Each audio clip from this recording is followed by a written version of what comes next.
And look, what's the point of having laws in this country against hate speech if they're not enforced against Islamist hate preachers revelling in the deaths of Jews or calling for them to be killed in Australia? First, there was the Muslim leader saying that the slaughter of Israeli civilians was a day of victory. This is the day! Allah! What have we been waiting for? Allah! Then there was the massed chanting outside the Opera House.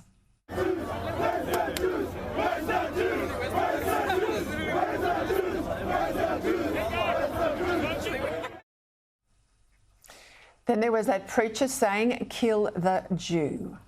To the invading Jews we say, by Allah, the day you will be kicked out of Palestine is coming. A day when the stones and the trees will speak and say, "O Muslim, there is a Jew behind me, come and kill him." Now, in what moral universe was it fair enough for the businessman Andrew Thorburn to resign as an AFL club CEO because of an allegedly homophobic sermon at his church, not by him, by someone else, or for Israel Folau to be dropped from the Australian rugby team for quoting scripture from the Bible? But then there's nothing, we're told, that can be done about this vile anti-Semitism at a time of maximum fear in the Australian Jewish community. Today, the Australian reports that New South Wales Police have dropped their further investigations into the Sydney cleric, Abu Ousayd, who called on all the Muslims in the Middle East to spit on Israel so that the Jews would drown. According to a spokesman, the New South Wales Police Force understands that it does not meet the threshold of any offence. The AFP spokesman said no Commonwealth criminal offences had been identified.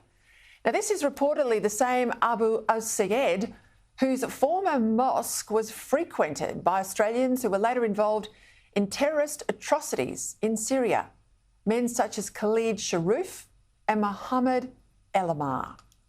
If exulting in the killing of Jews and calling on Jews to be killed is not hate speech, then nothing is. And no one should accept that these deliberate and premeditated speeches are somehow the new norm in Australia. Now, I might add, where is the Human Rights Commission here? They should be saying something about this issue. If the criminal law has not been broken, well, surely Section 18C of the Racial Discrimination Act has been breached. That's the law against speech that, quote, offends, insults, humiliates or intimidates on the grounds of race. How is it we have all these well-funded and well-staffed organisations that are meant to police racism, but it's only some forms of racism they're against, but not all? It's an appalling double standard, and it's no wonder that so many Australian Jews suddenly feel let down, particularly by their government and the institutions that are meant to protect them. And if you think this doesn't matter to you, you're not a Jew, well, wait until these hate preachers get back to going after everyone and anyone who doesn't believe in Muhammad, and then you might have a different view.